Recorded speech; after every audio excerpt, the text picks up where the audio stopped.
1 ঘন্টা কেউ যদি আল্লাহর সৃষ্টি নিয়ে চিন্তা করে, সেটা সারা রাত তাহাজ্জুদের সালাত অফার করার চেয়ে উত্তম।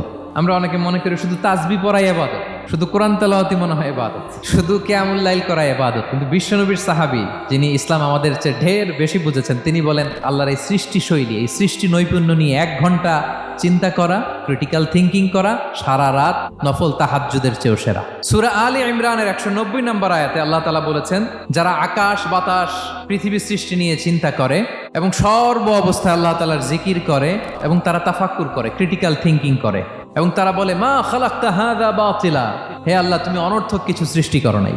মনে রাখবেন, এই পৃথিবীতে আল্লাহ তাআলা অনর্থক কোনো কিছু সৃষ্টি করে নাই, করেছে?